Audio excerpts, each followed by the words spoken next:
Ulex. You think you're better than me just because you're an animal? I know I'm better than you. I have some hidden illegal prep that is gonna destroy you.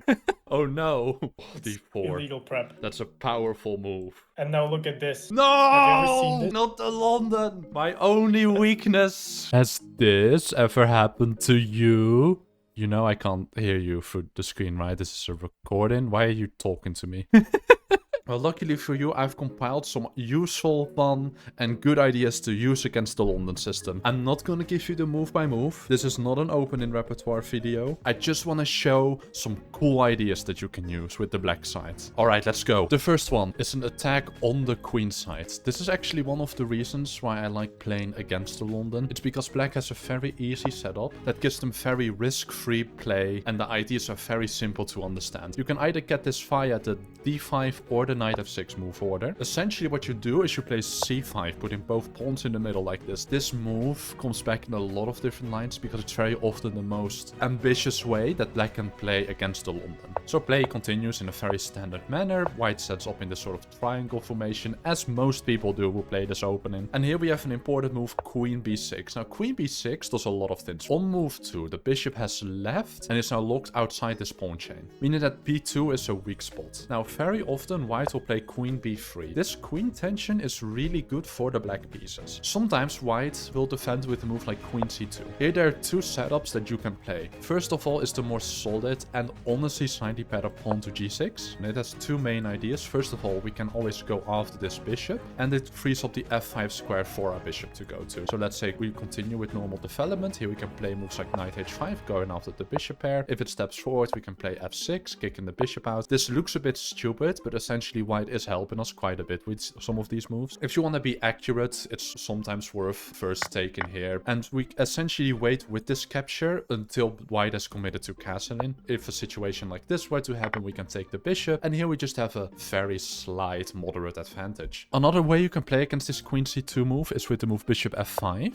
At first this simply looks like we're blundering a bishop, but they can't exactly capture this because after queen b2 you notice that the rook gets trapped. You do have to be a little bit careful here though. Let's say white does nothing, just continues to develop. Here we cannot take the rook because the move queen c2 traps the queen. Here we're completely lost. So to be accurate here, you have to find the move pawn e6 first, which tries to get the queen off this diagonal. If the queen thinks, oh, I'm staying here, you're telling them, no, you're not. Now if the queen moves away, we can actually take the rook. Now play continues on over here. You have to find this fun idea of knight e4, which essentially helps us escape. If the queen moves out, we have bishop a3. White can't stop us from escaping, and we have a nice advantage. But that's only if they play queen c2. The better move actually is queen to b3. Here's the thing. In these kinds of stare-offs, white wants us to take them, and we want white to take us. Why do I say that? Well, because it simply helps develop, right? If we snap take over here, this is a good structural improvement for the white pieces because it opens the rook. Same for us. However, we're first to force the exchange. Now you could drop back to c2. This is not a fantastic move. Most people will take here. If they do drop back to c2, we can always go for the same bishop f5 idea. Here it's actually quite a bit stronger. You're dead lost with the white pieces here after queen takes b2. So most people here will take. We can take back. And to some people, this might look stupid. Why are we doubling our pawns? Well, the whole point is, let's say they kind of continue with some normal development or London moves. These double pawns are actually quite a huge asset because we can start a queenside play, which is kind of the first big idea against the London. Very often in these d5, c5 moves, we can play the move pawn c4, especially when it comes with the tempo against this queen to b3. And we get very risk-free queenside play. Here we get to play the move pawn b5. We're essentially threatening to play b4. Let's say white thinks, oh, you're not gonna do that. I'm gonna prevent you from doing this. Here is why these double pawns are such a strong asset, because they open the file. We get to play b4 anyway. If they take, we can take with the knight, exploiting the fact that there's a pin. Now play could develop. I'm just giving you a line. Rook c1, knight goes back, bishop e2, and here we play b5 once again. Castles, e6. We're ready. We're storming in. Black has a very nice little advantage over here. White doesn't actually have a lot of play here. We have a very easy plan. Play b4, infiltrate, activate our pieces. White doesn't really have that. So that's the first idea against the London. I can imagine you might be more of an attacking style player. In which case the last position with its queenside play wasn't really that up to your par, and I get that. So for the next one we're going for an attack on the kingside. Now this comes from this g6 move order, which is actually a really good line against the London. A lot of these Kings Indian style setups are quite strong actually. So we see a normal setup with d6 and of course bishop g7. We castle h3. This h3 move is actually quite important because it prevents us from going after this bishop. Let's say they play a move like bishop e2, here we have knight h5, right? If the bishop comes here, we can always kick it out. And then we always wait for white to castle. We don't want to snap take this bishop. That's a huge structural improvement for the white pieces. So we just wait it out. If they ever castle, we can always take. So they should honestly play h3 at some point. Then we just continue with our plan pawn b6. This is quite an interesting little setup. Essentially what we're trying to do is we're going for this hedgehog style position. Now play could develop in the following way. We can go for moves like king h8. This was a game submitted to me by CornKernel chess. His opponent in that game went pawn a3 and we moved the knight back. Here our plan is very simple. e5, f5, f4, g5, g4, mate. Very simple plans. So we go for it. e5, f5, g5. White is going for this queenside play. We're going to storm them in on the king side. They play a5. We just completely ignore them. g4. If they take, we take back. The knight has to move. h5. Now this is a very annoying position for white to play. Pawn a6. We just move the bishop out of the way. c4. We move the bishop back. Yes, they've dislodged the bishop of this diagonal, but we are still just mobilizing on the king side. Play continued with queen c2. We took in the center once and we played h4. Now that the bishop stands over here, we can easily push these pawns forward. And we see queen g5 further bringing our pieces in, pawn g3. Here in this game white took. This unfortunately simply loses the game, but this is a really nice way to play against the London. Now white could have definitely played better over here. For example, this a3 move over here simply wasted time. It would have been better to play pawn a4 immediately, but this is a very direct combative way to play against the London. Simply if white lets us, we march these pawns forwards. We always have to be a little bit careful about center tension because play in the center is often quite good, especially when we're attacking on one of the flanks. But if you like attacking chess and you're a good calculator, this is a great way to play against the London. Alright, this next idea was submitted to me by Baby Rocket in my Discord, and it's from the fact that there's not a lot of content about how to face the London from the Dutch. So they suggested to me to include this line. So we start with e6. This is slightly more flexible. Here white actually has the option to either go into a French with e4 d5, or they can go into c4, and now we end up in, well, either knight f6, which can land us into a Nimso-Indian defense, or into some sort of normal queen's gambit declined with some Catalan possibilities, or into the Dutch via either c4 or here the London, where we play the move f5. Now what's the whole idea of the Dutch? Quite like the Sicilian, which is pawn c5 after e4, we're using one of our flag pawns to control one of the central squares, namely one of the central squares that white can put a pawn on. In these Dutch structures, it's very important that black gets to control the e4 square. Sometimes you'll see white do a couple of crazy ideas like pushing some sort of pawn f3. Because we want to control e4, then we have to play this d5 pawn move, because like I said, in the Dutch or in these Dutch structures, control of e4 is one of the, if not the most important thing for black. But okay, f3 is of course a very weird move for white to try. Normally they'll play knight f3. White's going for the London setup, we're doing our own setup. Knight f6 controls e4, and after pawn e3 we play this move pawn b6. It tries to put a bishop on this diagonal, where it still controls e4. Bishop e2 is possible. Bishop e7, we continue our plan. Now what is our game plan from this position? Our game plan is actually pretty simple. We're going to castle. We're going to maybe put a knight on the e4 square, and then we'll use our g and h pawns to start an attack. And sometimes if needs be, after a move like a4, you can play like a5 to hold up white's play a little bit better. And something like this would be our ideal setup. We have this monster bishop here on b7, and we're ready to break open the position with our kingside pawns. This next one is a line where for a while most of the innovations were made in the London, and it's in the immediate pawn to c5.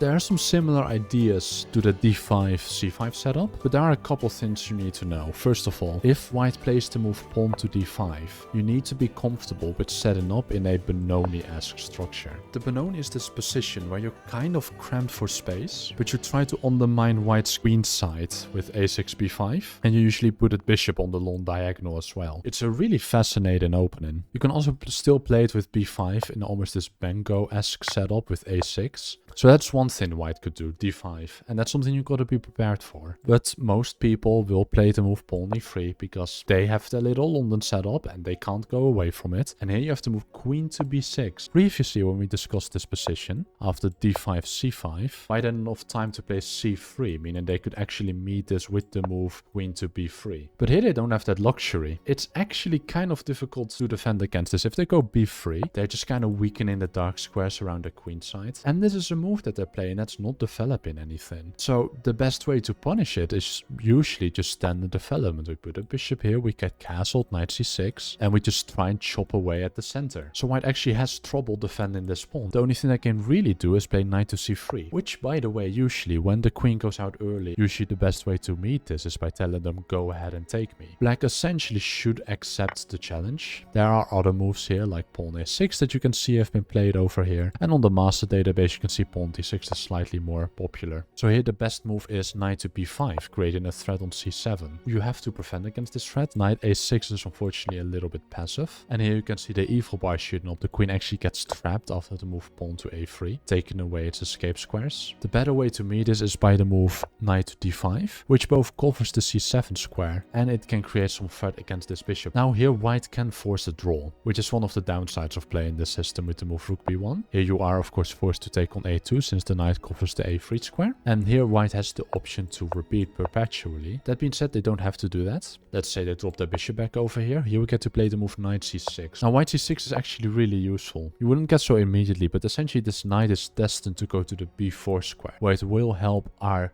queen escape the sort of void perpetual check. As you can see by the UlexChess database, actually, a lot of people lose from this position. There's only a couple good moves. Of course, the main line here that the engine would recommend to use to take the draw. Most people with the white piece will feel obliged not to though. A quick way to lose here, as you can see, is with the move pawn to e4. Here we can just sack the knight by taking on the d4 square. This is completely losing. Knight takes c2, king to e2, and here we just have free reign with this discovery. Take, king e3, knight b1. I mean, what are we doing over here? Pawn to c4 on first glance looks a lot better, but still we can put this knight here on the b4 square. Can we take? No, we really can't. Same problem as before. Knight to c2 comes with check, the king goes up. I think we even have a windmill, like we can go here first. Knight c2, knight a3. Now a move that does work here is continuing standard development, where after our knight goes over here we can no longer repeat, because now this is actually really bad. So here black actually enjoys a pretty comfortable advantage. You can see the engine's really only way to go for anything is to play bishop d3, protecting the c2 square. Here we can just simply take, and we can always escape via the move queen a5. Now playing like this is a pretty unprincipled way to play the game of chess. I personally wouldn't recommend it, but I do think it's a pretty fun weapon to have in your repertoire. The next one is quite similar to the previous one, where we go for the same position with early pawn to c5. This time we're gonna follow the recommendation of Daniel Naroditsky, where he says after the move pawn e3 we first exchange on d4 before playing queen b6. Now this actually does lead to very different positions, even though you might not initially expect it. But first of all, let's talk about some of the alternatives, because obviously white doesn't have to go with the pawn to e3. They could play pawn to c3, and I didn't really talk about that in the previous line, so let's do that now. While still, in this variation we can take, they take back, and we play queen to b6. Here, in this scenario, we are obviously attacking the pawn on b2. Now, you can tell here the main line is knight to c3. I think knight c3 is a very findable move, but that being said, if you look at the database, people don't really play that. Now I've set it to be between 1800 to 2500. Obviously, if I make a slightly higher elo,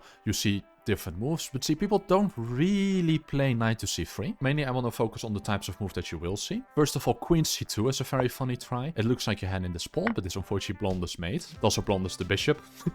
However, here we can just play knight to c6. We're essentially blocking this diagonal, and now we really are threatening to take here. Here there applies to play pawn to e3, and after a move like d6 or d5, you end up in a very normal playable position. If they play queen to d2 instead, we continue very much the same. Knight c6, pawn e3. Here the computer 2, this main line is knight e4. This is a move you're going to play eventually anyway. You can also throw in this very thematic pawn break e5. This looks really weird, but it's the same thing. We play knight to e4, the queen moves away, pawn g5, and here it becomes very forcing. They can take the knight, we can take on b2. And here you see the point of the pawn break. We've opened the eyes of our bishop. Bishop b4 check is not always in the air. The rook is of course hanging, so we're gonna recruit the material back, and this is super unbalanced. But like I said, even then you can always play it with move pawn to d5, and there's really not much to it. Like knight c3, if you want to play it safe, you can always go pawn a6 to prevent any shenanigans over here. But to be honest, there's no reason not to go bishop f5, seeing as how knight b5 is like very easily met with e5, which is something you have to be a little bit familiar with. But to everyone who's ever seen the fried liver attack, this will be standard. Now, some people will play pawn to b3, but this is a horrible move, like knight c3, pawn e6, and then we can still break open with e5. And I mean, this is horrible. You're completely weakening everything in your position, like knight e2, knight e4. You can lose this so quickly by just making these slow moves that just weaken your position a little bit. Pawn break e5 is an important resource to keep in mind, just because you want to accelerate the opening up of our dark square bishop. Now let's say they play the main move, pawn to e3, which you see very often. In the previous scenario, we went queen b6 immediately. Here's where the recommendation differs a little bit. We can actually take on d4 first. They take back, we play queen to b6. Now here the best line is knight to c3. This actually gets quite complicated, but the main idea is pretty simple. We can't take on b2, seeing as how knight b5 is just completely destroying us. In this scenario, it's actually quite a bit worse. Knight d5, rook b1, queen a2, and then the move bishop to d2. And here black really doesn't have a choice. They are going to have to give up the queen. Seeing as after queen to b2, there's now pawn to c4, kicking out this piece. Important note, there's a pin on the a file. So in this scenario, it's actually quite a bit worse to allow for this. Hence why the main recommendation here is the very important move, pawn to a6. Now, why can't we allow the knight to go to b5? Let's say we go with the move pawn d5. They play knight to b5 over here. The best way to defend the c7 square is with knight to a6. Now, of course, if you compare the pieces, you'd rather have this knight here on b5 than the knight on a6. But the main problem is that, let's say they go with a move like pawn a4, cementing the knight in. We actually have no way to kick it out. And our knight is here passive forever. So positionally speaking, this is a horrible scenario to end up in. So then I'd much rather waste the tempo with pawn to a6. The line continues. Here the main variation is pawn a3, which is always a very clever little waiting move if you're expecting the opponent to capture on b2. And here you should just play the move pawn to d5. Here you enjoy a technically equal position. That being said, this feels very playable and you've really gotten your opponent out of the typical London setup. Now, what if they don't find the main line? They don't play knight to c3. Well, a lot of people here, a shocking amount actually, 36% will play the move pawn b3. This is kind of a horrible move, mostly because it's a waste of time, you don't develop anything, and you slightly weaken your position. Here you can play the move pawn to d5. The main point being that knight f3 is always met by bishop to g4. And here black just has a lot of pressure on white's position. You can see that the top line of the engine is the move pawn to c3, and this is really not something you ever want to play in the London, because b3 is really only justifiable if you can go c4 really quick. But in this scenario, like, white has wasted a bunch of time moving these pawns. We could simply go e6, develop standardly, knight c6, this bishop can go somewhere, and then we get castled and we enjoy a very comfortable position. Now, those were 5 fun ideas to use against the London. And like I said at the start, this is not really recommended to be an opening repertoire video. Mostly what I'm actually trying to do over here is just give you some basic ideas and setups that you can go for, and from there you can start your own studying. Like, for example, some of these c5 ideas, this is where a lot of the innovation was done in the London a couple years ago. But mostly because of that, sometimes the lines can get very engine-like, especially in the ones where you take on b2. Learning these super concrete variations aren't actually that helpful, especially not when you have a slightly lower elo. When ideally what you should be doing is focusing on improving the underlying skills that will actually develop your chess play. I did feel like including it because I wanted something very sharp. These setups where you just go with d5 and c5 together, they are a way more principled way of playing, and it can get very fun as well. Like you see over here, black wins most of their games because, like I said, you just have a very simple game plan while white kind of struggles. So how are you meant to use this video? Well, let's say you actually think, I don't actually have a line against the London and I really struggle with it. Take some of these ideas, try them out, and then see if you like it. That's it. And then from there, you can learn from your own mistakes. Check it with the master database, see where you went wrong, and then from there, you can expand your opening repertoire, which is a way more useful thing to do than paying for a course, because this will actually teach you how to do research, which is just a fundamentally more useful skill than I paid this guy on Chessable to do the research for me. So yeah, I hope you enjoyed this video. YouTube thinks you'll like this one. I worked hard on it, and I'll see you later. Bye bye.